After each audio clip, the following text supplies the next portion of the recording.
जय हिंद दोस्तों। बिंदास लर्निंग इंस्टीट्यूट में आपका स्वागत है, जहां हमारा एक ही लक्ष्य है, सफलता आपकी और जीत हमारी। दोस्तों, हमने मध्य प्रदेश का इतिहास पढ़ना चालू किया था। मध्य प्रदेश का इतिहास में हमने क्या क्या पढ़ लिया था, पहले हम ये देख लेते हैं। इसमें हमने मध्य प्रदेश का प्रागैतिहासिक काल, ठीक है, जिसमें हमने पूरा पाषाण, मध्य पाषाण, नवपाषाण तथा इसके बाद में हमने ताम्रपाषाण पढ़ लिया था, नवपाषाण पढ़ लिया। उसके बाद में हमने महाजनपद, पौराणिक काल,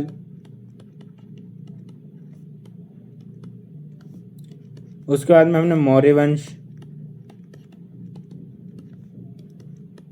शुंग वंश, कण्व वंश तथा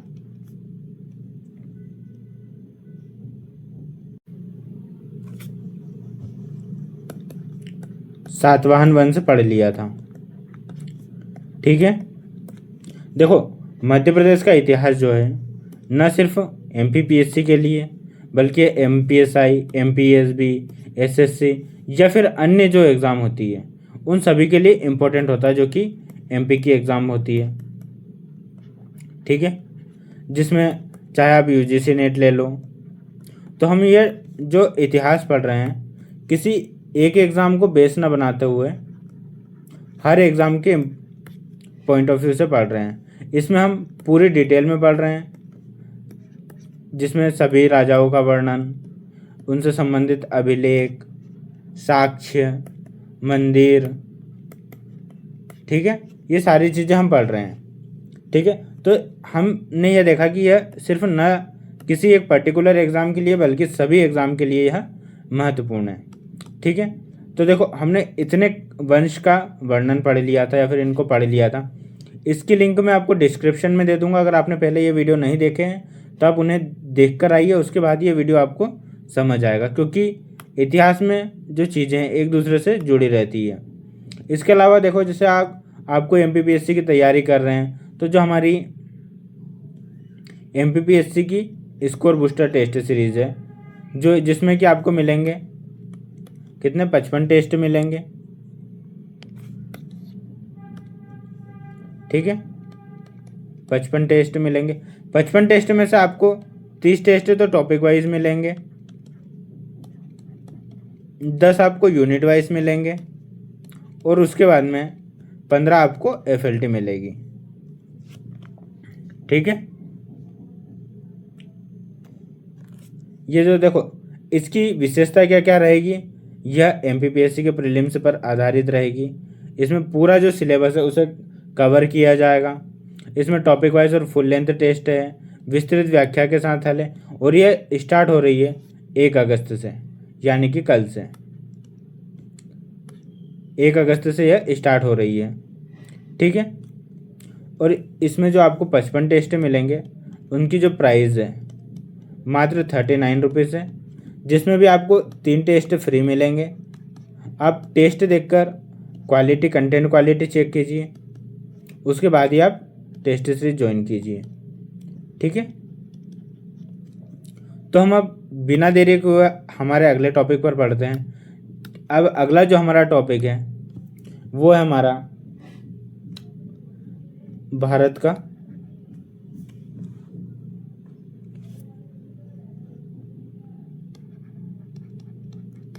स्वर्ण युग, जिसे ऐसा टॉपिक जिसे कि भारत का स्वर्ण युग कहा जाता है। ठीक है, लेकिन क्या आप जानते हैं, इससे ये जो युग है, जिस वंश को हम पढ़ेंगे उसके युग को स्वर्ण वंश युग क्यों कहा जाता है?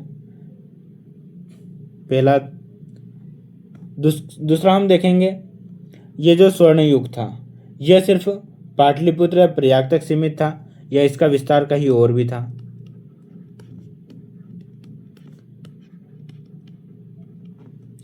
ठीक है, जैसे इसका विस्तार अगर मध्य प्रदेश में है तो मध्य प्रदेश में एरण, सांची, उज्जैन, इनमें इसकी क्या स्थिति थी? यह सब आज के वीडियो में हम देखेंगे। ये जो हमारा भारत का स्वर्ण युग है, ये किस युग को कहा जाता है, किस वंश के युग को कहा जाता है? तो यह जो है गुप्त वंश के युग को भारत का स्वर्ण युग कहा जाता है। इस वीडियो में हम यह तो देखेंगे कि एमपी में कितना विस्तार था इसका, इसके अलावा इसमें हम देखेंगे इनके प्रमुख राजा,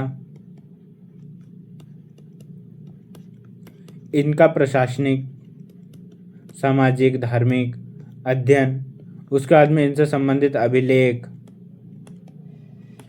स्थल, इनका विस्तार कैसे हुआ, इनका पतन कैसे हुआ, ये सारी चीज़ें आज के हम इस वीडियो में देखेंगे।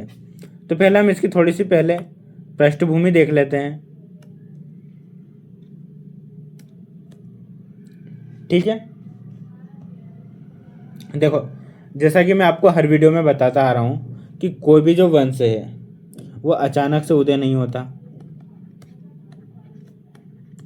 ये तो अब सभी को पता है। इसके पीछे बहुत सारी राजनीतिक स्थितियाँ होती है।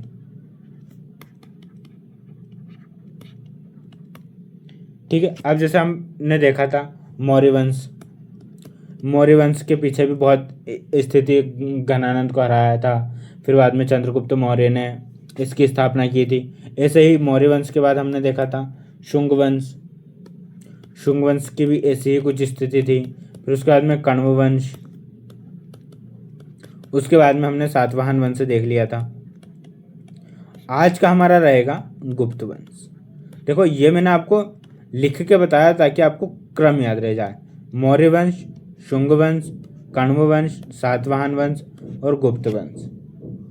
ठीक है, अब देखो ये जो है मौर्य वंश, शुंग वंश, कण्व और सातवाहन वंश के बाद में और भी कुछ शासक आए, जैसे शक शासक है, कुछ कुषाण शासक है। ये अनेक जो है शासक आए, लेकिन जो तीसरी शताब्दी आई, कौन सी? तीसरी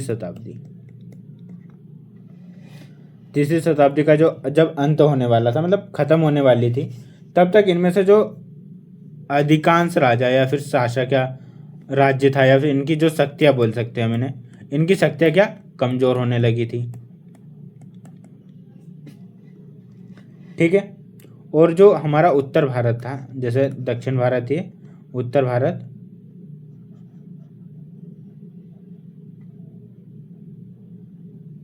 ये हमारा उत्तर भारत। ठीक है, तो ये जो उत्तर भारत था,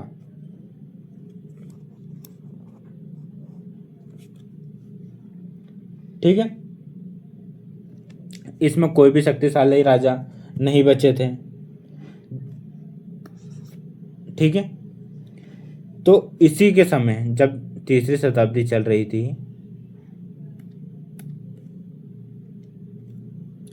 तीसरी शताब्दी के अंत में एक वंश का उदय हुआ। कौन सा वंश? गुप्त वंश। ठीक है, देखो गुप्त वंश का जो प्रथम शासक है वो किसे? श्रीगुप्त को कहा जाता है। ठीक है, लेकिन जो श्रीगुप्त है उसके बारे में जानकारी बहुत ही कम है। कुछ इतिहासकार इन्हें गुप्त साम्राज्य का सिर्फ संस्थापक मानते हैं। ये तो है कि ये संस्थापक था, लेकिन वास्तविक संस्थापक नहीं, सिर्फ संस्थापक मानते थे। इसके बारे में जानकारी सीमित, मतलब कम मिली है। ठीक है, इन्होंने एक बार सिर्फ छोटे राज्य की स्थापना की,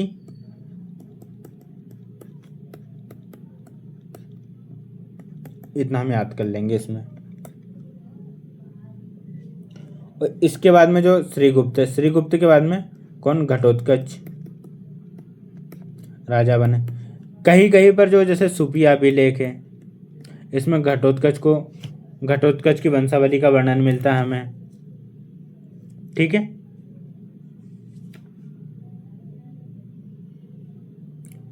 और इसे जो है कहीं कहीं पर गुप्त वंश का संस्थापक भी कहा गया घटोत्कच को। ये सुपियाभिलेख में घटोत्कच को गुप्त वंश का संस्थापक कहा गया है। सिर्फ इतना याद रखना है, वंशावली नहीं, सिर्फ संस्थापक। तो ये हो गए हमारे दो राजा। इसके बाद में जो आया है हमारा, जिसे गुप्त वंश का वास्तविक संस्थापक कहा जाता है, वो थे चंद्रगुप्त प्रथम। कौन थे? चंद्रगुप्त प्रथम।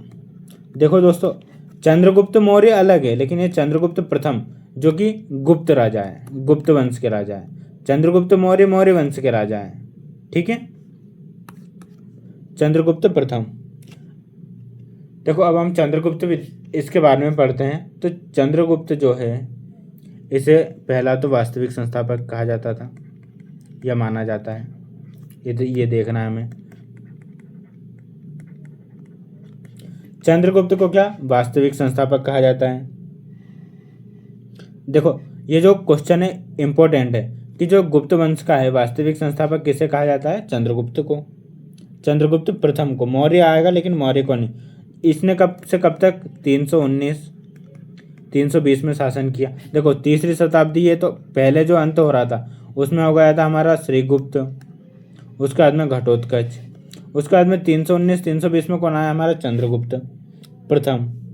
इसने क्या पहली बार कही कि महाराजा की उपाधि धारण की, महाराजा धीराज, कही कि महाराजा धीराज की उपाधि धारण की। ये चीज़ें इंपॉर्टेंट।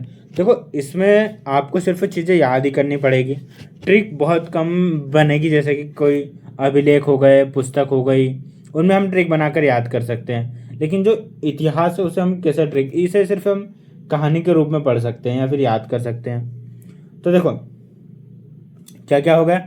चंद्रगुप्त को वास्तविक संस्थापक कहा जाता है 319-20 ईस्वी में यह बैठा, इसने महाराजा धीराज की उपाधि धारण की। इसके बाद में एक सबसे जो इम्पोर्टेंट है, इसने जो है लिच्छवी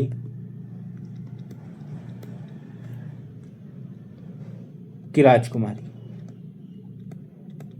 किससे? कुमार देवी से विवाह किया। देखो ये विवाह के लिए इम्पोर्टेंट नहीं है, कुमार देवी से विवाह किया ये ठीक है, लेकिन जो विवाह था वो विवाह के रूप में न लेते हुए ये एक राजनीतिक शक्ति थी। ठीक है, इससे जो गुप्त वंश है उसमें गुप्तों की प्रतिष्ठा बढ़ी,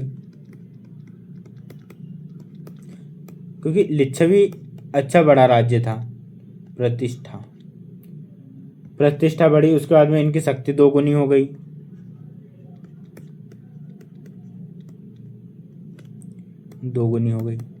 ऐसी चीजें हुई इस विवाह के दौरान। इसे सिर्फ विवाह ना मानते हुए राजनीतिक मानेंगे हम।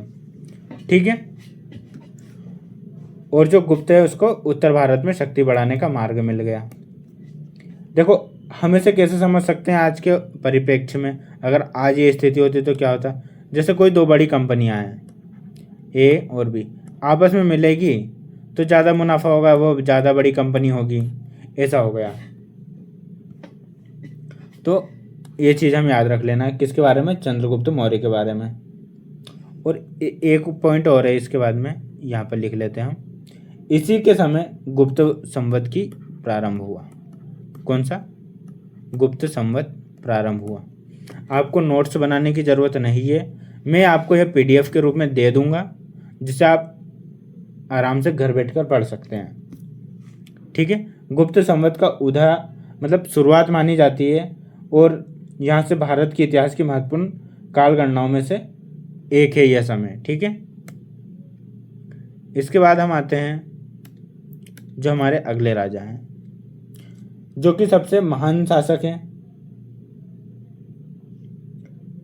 ठीक है, समुद्रगुप्त। क्या नाम है उनका?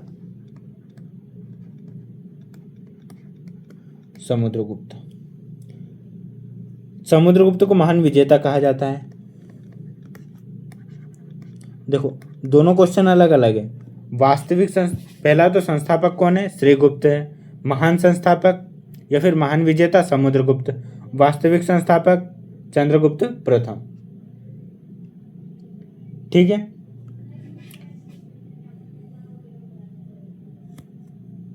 इतनी चीजें ध्यान हो गई। अब देखो जो समुद्रगुप्त है वो पहला तो ये देखेंगे हम चंद्रगुप्त प्रथम के पुत्र थे। ये लिखने की आवश्यकता नहीं है, आपको पता है। पुत्र किसके पुत्र थे? समुद्रगुप्त के। समुद्रगुप्त चंद्रगुप्त प्रथम के पुत्र थे। कुछ इतिहासकारों ने इन्हें भारत का या फिर नेपोलियन कहा है। लेकिन जो भारत का नेपोलियन, या हम लिख सकते हैं भारत का नेपोलियन या नेपोलियन का है, ये सबसे इम्पोर्टेंट है। भारत का नेपोलियन ये किसने कहा है? तो एक जो इतिहासकार है, इतिहासकार कौन से? B A Smith. जो बी ए स्मिथ है, इन्होंने इन्हें भारत का नेपोलियन कहा है। ठीक है, देखो इतना तो ठीक है, क्योंकि इन्होंने बहुत सारे युद्ध वगैरह जीते थे। अधिकांश युद्ध मतलब जैसे 100 युद्ध में से 90 या 95 युद्ध इन्होंने जीते थे, इसलिए इन्हें भारत का नेपोलियन कहा जाता है। लेकिन यह शक्ति सिर्फ युद्ध, जो समुद्रगुप्त है वो युद्ध में ही पारंगत नहीं थे, बल्कि इन्हें कला, ये संगीतकार भी थे। ठीक है,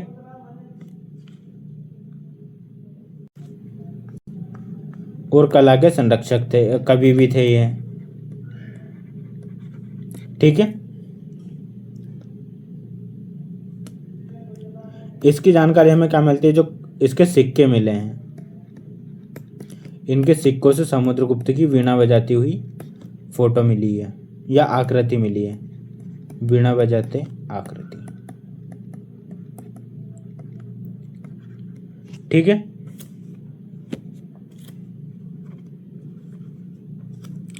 और इसके बाद में हम देखते हैं जो इनके सिक्कों के साक्ष्य कहाँ कहाँ से मिले हैं। इनके जो सिक्के, इनके साक्ष्य हमें मिले हैं मध्य प्रदेश का, जो हम मध्य प्रदेश के संदर्भ में देख रहे थे, तो हम अभी मध्य प्रदेश के ही देखेंगे। बाकी जगह से तो बहुत मिले, जैसे अवंती हो गया, एरन सागर और अनूप क्षेत्र जो कि निमाड़ में स्थित है, यहाँ से इनके सिक्के मिले हैं। ठीक है, और एक जानकारी और मिलती है, इन्होंने जो आठविक राज्य है, आठविक मतलब जो वनों में जो लोग रहते थे उनका जो राज्य था, उन्हें इन्होंने पराजित किया था और वहाँ पर अपना जो गुप्त वंश है उसको स्थापित किया था। ठीक है, ये हो गया हमारा समुद्रगुप्त। इसमें जो एक चीज़ और इम्पोर्टेंट लिख लेते हैं, समुद्रगुप्त की प्रयाग प्रशस्ति का यहाँ देख लेते हैं। प्रयाग प्रशस्ति किसने लिखी? हरिसेन। ठीक है, प्रयाग प्रशस्ति किसने लिखी? हरिसेन। देखो प्रयागराज कहाँ? इलाहाबाद में है कि नहीं? अगले पेज पे देख लेते हैं।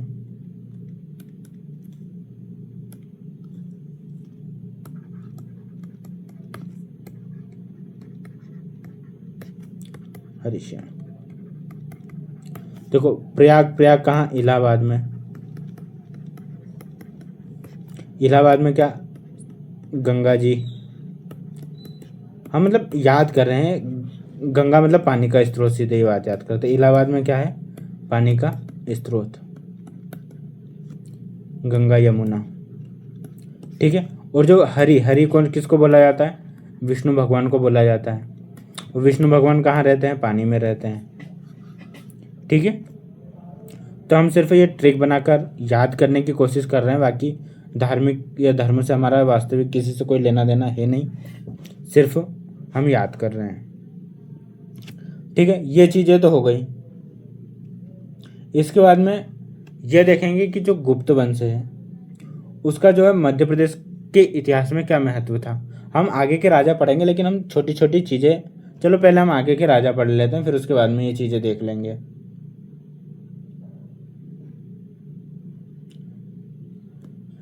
जो समुद्रगुप्त है, समुद्रगुप्त के बाद कौन राजा बने? उसके बाद में बने चंद्रगुप्त द्वितीय। ठीक है, जिन्हें कि विक्रमादित्य भी कहा जाता है। देखो अब हम अच्छे से देखेंगे दोस्तों, पहले थोड़ी सी स्टोरी सुन लेते हैं, सुन लेना, उसके बाद में देखते हैं। जैसे समुद्रगुप्त है, उनके बाद में उनके जो पुत्र है चंद्रगुप्त द्वितीय सिंहासन पर बैठे। इन्हें इतिहास में विक्रमादित्य के नाम से भी जाना जाता है। ठीक है। अब देखो इसमें क्वेश्चन कौन सा पूछा जा सकता है, क्या पूछा जाएगा, पहला हम ये देख लेते हैं। ऐसा गुप्त वंश का वह कौन सा शासक था जिन्होंने क्या पश्चिम क्षत्रपों को पराजित किया था, जिन्होंने विक्रमादित्य की उपाधि धारण की थी, पश्चिमी क्षत्रपों को पराजित किया था। कौन से राजा थे हमारे? चंद्रगुप्त द्वितीय, जिन्हें कि विक्रमादित्य भी कहा जाता है। देखो समुद्रगुप्त ने एक विशाल साम्राज्य की नींव तो मजबूत कर दी थी, लेकिन चंद्रगुप्त जो मौर्य थे उन्होंने उसे जो नींव रखी थी उसे अधिक सुदृढ़ बनाया, उसका विस्तार किया। उन्होंने जो पश्चिम क्षेत्रपों थे उनका जो शक्तिशाली शासक थे, पश्चिमी क्षेत्रपों के शक्तिशाली शासक कौन? रुद्रसिंह तृतीय।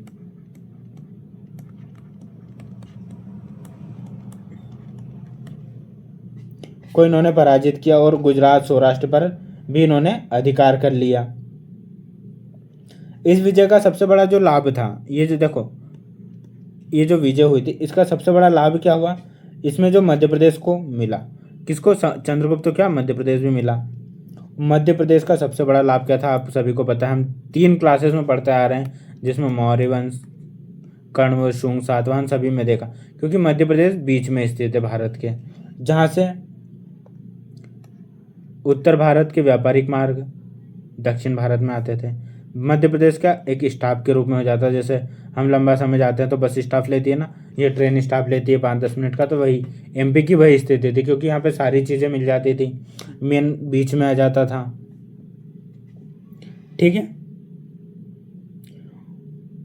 और मालवा जो था, इस जीत के बाद मालवा पूरी तरह गुप्त वंश का हिस्सा बन गया। देखो इस समय जो था उज्जैन इसके समय क्या एक सिर्फ धार्मिक नगर ना होते हुए व्यापारिक नगर था। कैसा था? व्यापारिक नगर था, क्योंकि यहीं से सारी चीज़ें, जैसे बंदरगाह से कुछ सामान आ रहा है तो उज्जैन रुकेगा, उज्जैन से फिर उत्तर भारत में जाएगा, उत्तर भारत से कुछ सामान आ रहा है तो उज्जैन में रुकेंगे, वो थोड़ी देर नाश्ता पानी करेंगे, फिर आगे बढ़ेंगे। ऐसा था। इसलिए जो उज्जैन को धार्मिक नगर के साथ साथ व्यापारिक नगर भी कहा जाता है उस समय के दौर में। और इसे जो चंद्रगुप्त द्वितीय ने, कुछ कुछ इतिहासकार कहते हैं कि इन्होंने अपनी द्वितीय राजधानी के रूप में या फिर दूसरी राजधानी उज्जैन को बनाई थी। ठीक है। अब हम थोड़ा कुछ एडिशनल जानकारी देख लेते हैं। जैसे हमने देखा था मध्य प्रदेश में क्यों महत्वपूर्ण है गुप्त वंश। पहले हम गुफाएं देख लेते हैं। पहले हम देखेंगे मध्य प्रदेश का क्यों महत्व है। देखो प्रश्न तो यही उठेगा कि गुप्त वंश की जो शासक है उनके दृष्टि से जो मध्य प्रदेश है वो क्यों इम्पोर्टेंट है, या फिर मध्य प्रदेश पर उनकी दृष्टि क्यों पड़ी और कैसे पड़ी। देखो पहले तो हम मध्य प्रदेश का इम्पोर्टेंस देख रहे हैं। मध्य प्रदेश का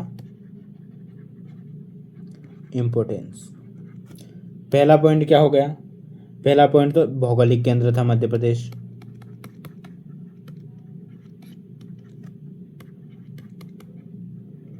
दूसरा व्यापारिक मार्ग गुजरते थे यहीं से, बीच में स्थित था। साचिक धर्म का केंद्र था, बौद्ध धर्म यहाँ मध्य प्रदेश में था।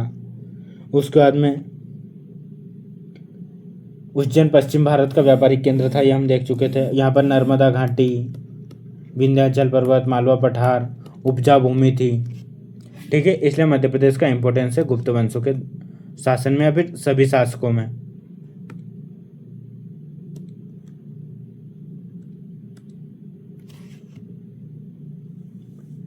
ठीक है।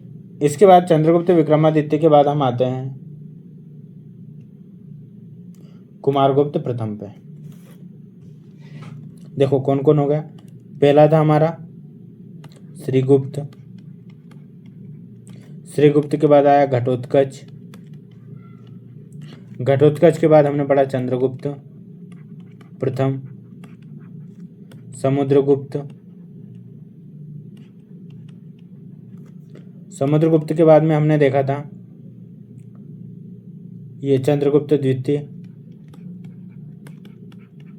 अब हम आए हैं कुमारगुप्त प्रथम पे।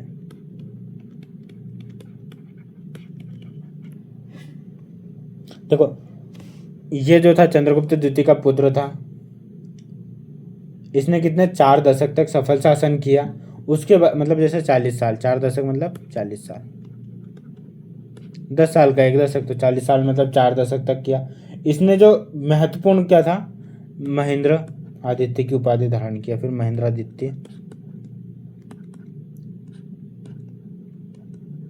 महेंद्र आदित्य, फिर महेंद्रादित्य की उपाधि धारण की। शिक्षा और धर्म को इसने संरक्षण दिया।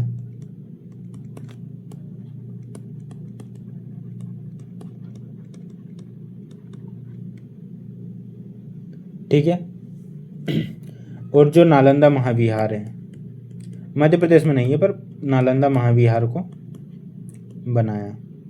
हम एडिशनल जानकारी देखते चल रहे ताकि हम जब हम भारत का इतिहास पढ़ेंगे तो हमें ज़्यादा दिक्कत नहीं आएगी समझने में। चंद्रगुप्त कुमारगुप्त के बाद कौन शासक हुए? इनके बाद हुए हमारे स्कंदगुप्त।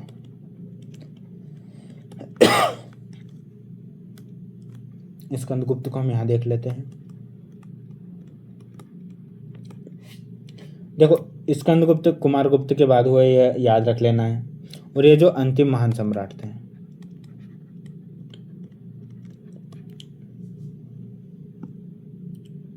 इनके समय सबसे इंपॉर्टेंट चीज है हूणों का आक्रमण हुआ।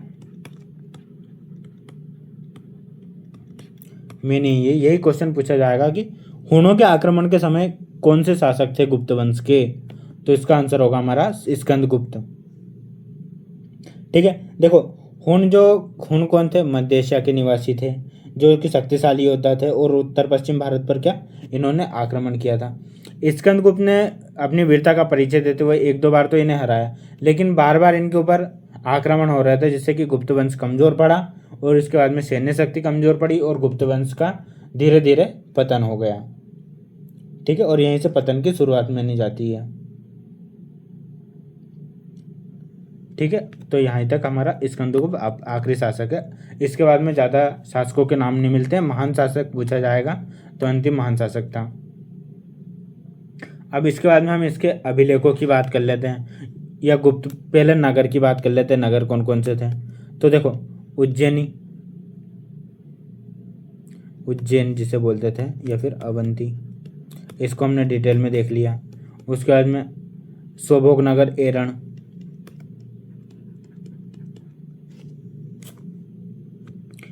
एक जो अंतिम राजा जैसे जिसका नाम हमें भानुगुप्त मिलता है, सबसे इंपॉर्टेंट राजा, इससे भी कुछ। भानुगुप्त का एक सेनापति था, क्या नाम था उसका? गोपराज। गोपराज युद्ध में मारा गया और इसकी पत्नी थी। इसकी पत्नी ने क्या, इसकी पत्नी को सती करा। तो सबसे पहले जो सती प्रथा के साक्ष्य मिलते हैं गुप्त वंश के समय मिलते हैं, जो कि किस अभिलेख में स्थित है? एरण अभिलेख में स्थित है, जो कि कहाँ पर स्थित है? सागर में स्थित है। ठीक है।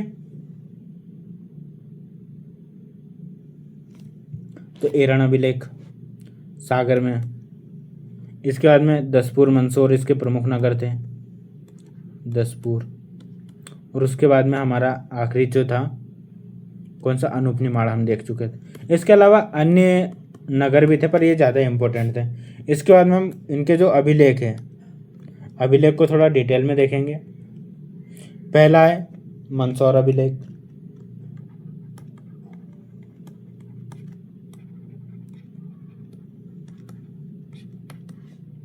ठीक है।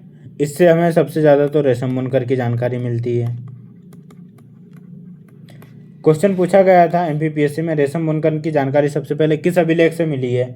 तो वो अभिलेख था हमारा मंदसौर अभिलेख। ठीक है। इसके बाद में ये जो अभिलेख है इसमें सूर्य मंदिर का निर्माण का उल्लेख है। किसका? सूर्य मंदिर के निर्माण का उल्लेख है। और विक्रम तिथि भी उल्लेखित है इस पर।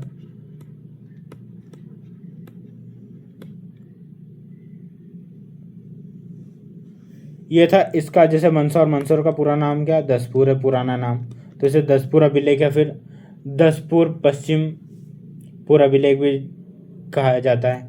इसकी जो खोज है, खोज कितने वत्स भट्टी ने की थी।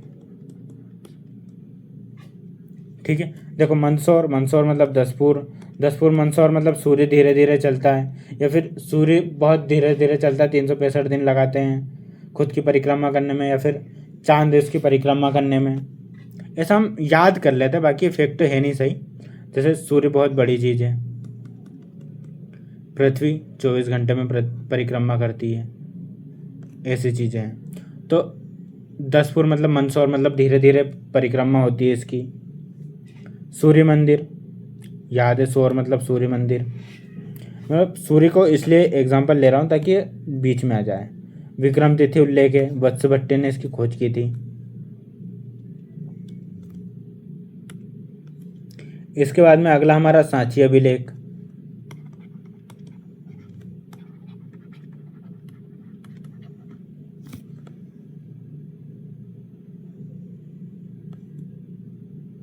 यह अभिलेख कब का है? यह अभिलेख जो है हमने पढ़ा था गुप्त संवत, गुप्त संवत 131 से 450 के बीच का यह अभिलेख है। इसमें जो बौद्ध उपासक कौन थे? संसिद्ध, संसिद्ध थे, उनकी जो पत्नी थी, क्या नाम था उसका? हरिस्वामिनी, हरिस्वामिनी।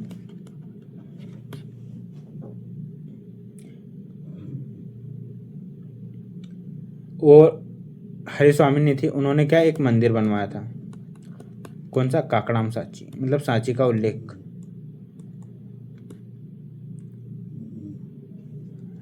काकड़ाम सांची को आर्य संघ को दान में दिया था। ठीक है, ये होगा हमारा सांची अभिलेख। इसके बाद में हमारा अभिलेख था तुमेन अभिलेख।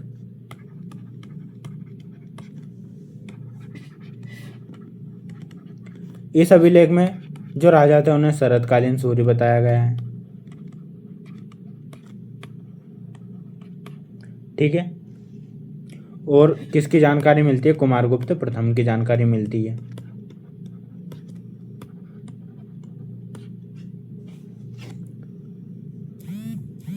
और इसके साथ साथ हमें स्कंद गुप्त की भी जानकारी मिलती है इसमें।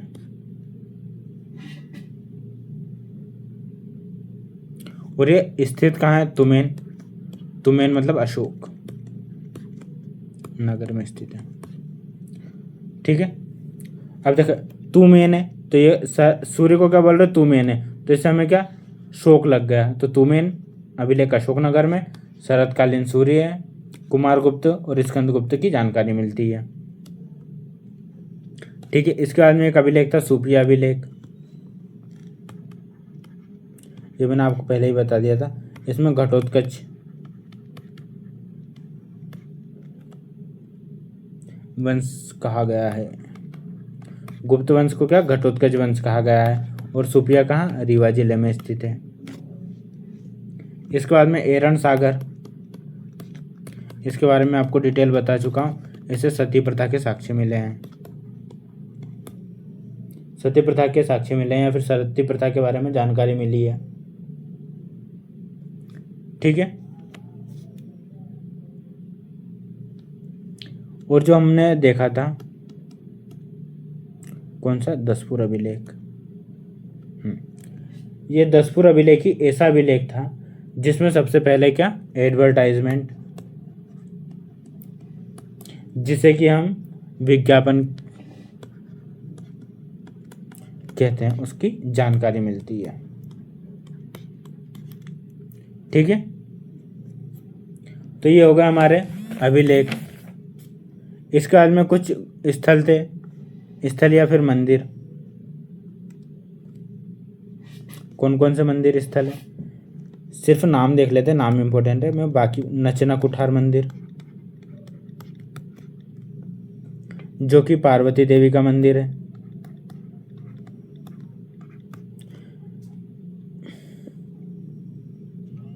कहाँ पर स्थित है? पन्ना जिले में स्थित है।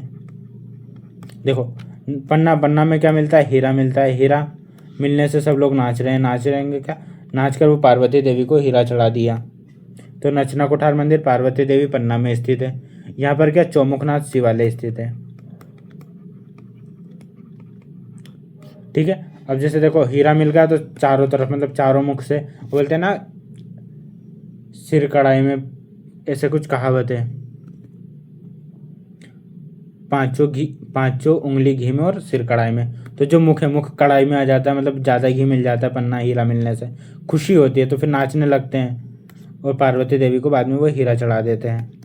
उसके बाद में एरन का विष्णु मंदिर।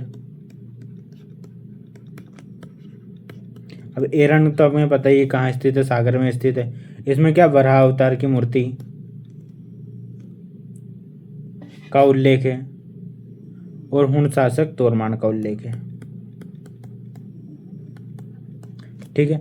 भूमरा का शिव मंदिर, भूमरा कहाँ है, सतना में है।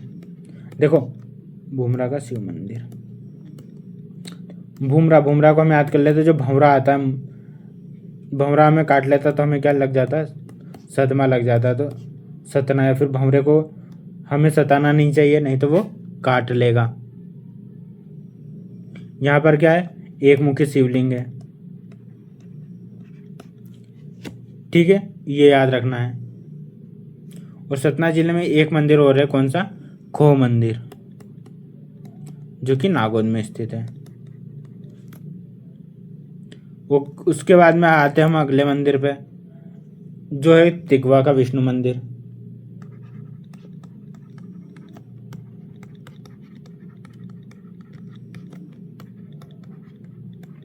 जो कि कहाँ पर स्थित है, कटनी में।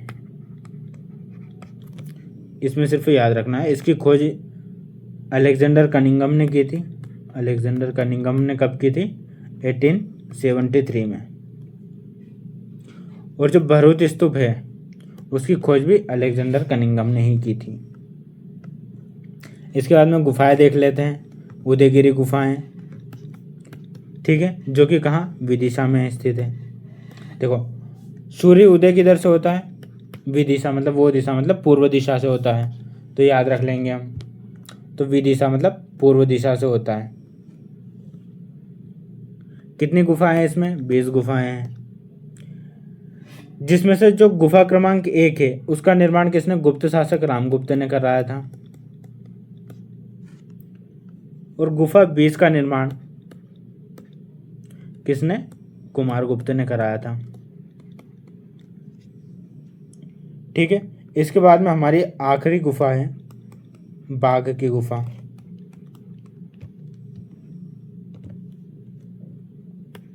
ठीक है, बाघ की गुफा है, धार जिले में स्थित है।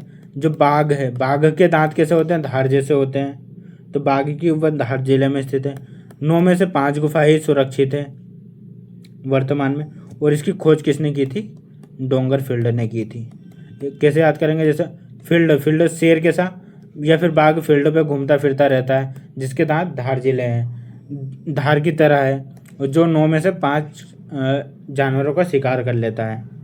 और कब की थी, 1818 में की थी। 5 शिकार करके उसने अभी तक 1818 जानवर को मार दिया। ठीक है, तो ये जो था ये सभी एग्ज़ाम के लिए इम्पोर्टेंट है, इतने फैक्ट। इसके अलावा बहुत सारी चीज़ें हैं, जैसे समुद्रगुप्त की वीणा बजाती, मैंने आपको डिटेल में पढ़ा दिया है पहले। अब हम इसे एक बार थोड़ा सा PDF से देख लेते हैं।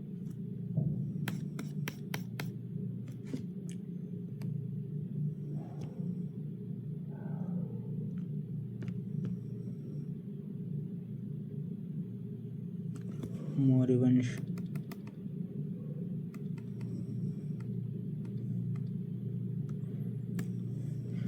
दोस्तों अगर आप UGC नेट पॉलिटी या फिर UGC नेट ज्योग्राफी की तैयारी कर रहे हैं, UGC नेट की, तो आपको 30 टेस्ट मिलेंगे मात्र 21 रुपये में। यह टेस्ट सीरीज भी 1 अगस्त से स्टार्ट हो रही है। ठीक है, जैसा कि हमने देखा MPPSC prelims 55 test, 30 topic wise, 10 unit wise और 15 FLT। यह आपको मात्र 39 रुपीज़ में हमारे ऐप बिंदास लर्निंग पर, जिसकी लिंक मैं आपको डिस्क्रिप्शन में दे दूंगा, जहां से आप हमारा ऐप डाउनलोड कर सकते हैं। ठीक है, अन्य प्राचीन वंश हम कल पढ़ लेंगे। आज गुप्त वंश है तो गुप्त वंश का हम देख लेते हैं। जो चीज़ें छूट गई थी हमारी इस PDF में कवर हो जाएगी। ठीक है,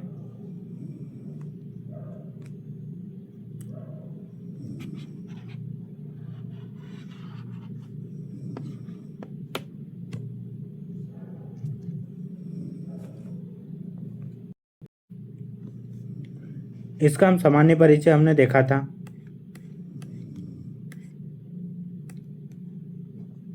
संस्थापक श्रीगुप्त थे।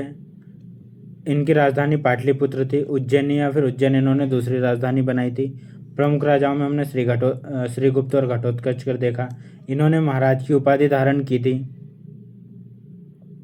दूसरा, चंद्रगुप्त प्रथम महाराज अधिराज की उपाधि धारण की थी। वास्तविक संस्थापक कहा जाता है। लिच्छवी राजकुमारी से इन्होंने विवाह किया था और गुप्त संवत 319-320 में इन्होंने शुरुआत की थी। उसके बाद में हमने देखा था समुद्रगुप्त, जो कि 335 से 380 ईस्वी तक इन्हें भारत का नेपोलियन कहा जाता है।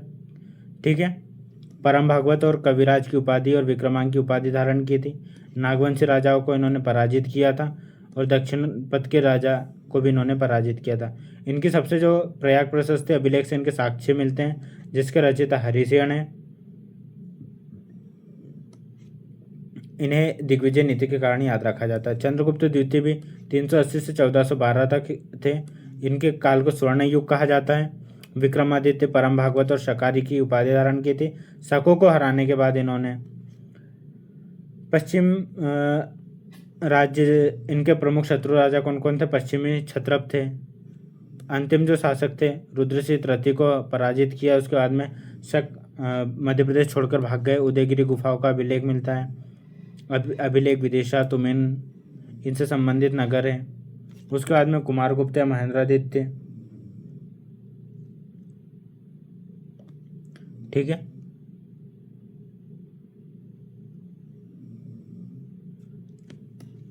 इनकी उपाधि श्री महेंद्रादित्य, अश्व महेंद्रा, स्कंदगुप्त, विक्रमादित्य, हुनों का आक्रमण या क्रूर आक्रमण की जानकारी मिलती है। उसके बाद में मध्य प्रदेश के कुछ अभिलेख, जैसे उदयगिरी गुफाएं हमने डिटेल में देखा। चंद्रगुप्त द्वितीय विक्रमादित्य के शासनकाल का इसमें मतलब शासक था। संधि विग्रह, इससे जो संबंधित व्यक्ति था उसे क्या संधि विग्रह या विदेश मंत्री वीरसेना साहब द्वारा इसको उत्कीर्ण करवाया था। सांची अभिलेख रायसेन में कुमारगुप्त प्रथम के काल का यह अभिलेख है। तो मेन अभिलेख जो है कुमारगुप्त प्रथम का ही है। मंदसौर कुमारगुप्त बत्सभट्टी ने बनवाया था। संस्कृत काव्य का उदाहरण है। लाड़ देश की जानकारी, रेशम बुनकर की जानकारी। एरण समुद्रगुप्त और भानुगुप्त। सती प्रथा के साक्ष्य। उसके बाद में भूमरा और शिव मंदिर, खो मंदिर जो कि सतना में स्थित है। सामाजिक आर्थिक स्थिति में राजनीतिक स्थिति, राजतंत्रात्मक और केंद्रीकृत शासन था इनका। सामाजिक वर्णाश्रम धर्म की का इसके समय पुनरुत्थान हुआ था। कृषि मुख्य आधार थी आर्थिक अर्थव्यवस्था की देखें तो। और जो सोने की मुद्राएं थी उन्हें क्या दिनार और रजत मुद्राओं को रूपक कहा जाता था। और इनका जो एम्पायर था R.K. Mukherjee, the Gupta empire, इनसे संबंधित पुस्तक है जिसे R.K. मुखर्जी ने लिखी। कार्पस जॉन फ्लिट ने लिखी। गुप्त काल वासुदेव शरण ने, मालवा इनएक्सिबिलिटी D.D. सरकार ने। प्राचीन भारत का राजनीतिक एवं सांस्कृतिक इतिहास भगवत राम शरण सर अध्याय ने। उसके बाद में कुछ गुप्तकालीन स्थल और मंदिर, जैसे तिगवा का विष्णु मंदिर।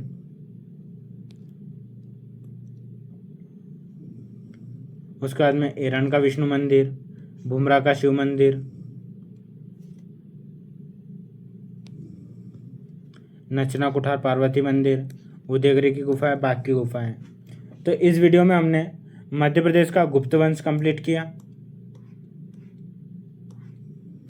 इसमें हमने मध्य प्रदेश के गुप्त वंश से संबंधित उसके सारे राजा देखे, उनके अभिलेख देखे, किसने क्या उपाधि धारण की वो देखी, शकों का जो प्रारंभ वो देखा कैसे हुआ, गुप्त वंश का उदय कैसे हुआ वो देखा। उसके बाद में इसका पतन कैसे हुआ वो देखा। तो इस वीडियो में हमने लगभग सारी चीज़ें, ये सभी टॉपिक कवर कर लिए जो कि जिससे कि किसी भी एग्ज़ाम में क्वेश्चन बाहर नहीं जाएगा। इन्हीं टॉपिक से क्वेश्चन पूछे जाते हैं, विशेषकर चंद्रगुप्त और समुद्रगुप्त से पूछा जाता है, और एक एरन सागर अभिलेख से क्वेश्चन पूछा जाता है। तो इस वीडियो को देखने के बाद और इस पीडीएफ को पढ़ने के बाद आपको ज़्यादा कहीं भटकने की ज़रूरत नहीं है, क्योंकि यह कंटेंट आपके लिए सफिशिएंट है। एमपीपीएससी प्री के लिए तो यह बहुत ही ज़्यादा सफिशिएंट है, इससे बाहर कुछ नहीं जाएगा। बाकी अगर इससे बाहर जाता है तो वो किसी से नहीं बनेगा। आप सिर्फ क्लास देख लीजिए और ये पीडीएफ पढ़ लीजिए, ठीक है। और अगर आपको क्लास अच्छी लगी हो तो आप वीडियो को like, comment, share and subscribe करें और अपने दोस्तों के साथ शेयर करें। अब मिलते हैं हम अपनी अगली क्लास में, जब तक के लिए पढ़ते रहिए। जय हिंद, जय भारत, जय मध्य प्रदेश।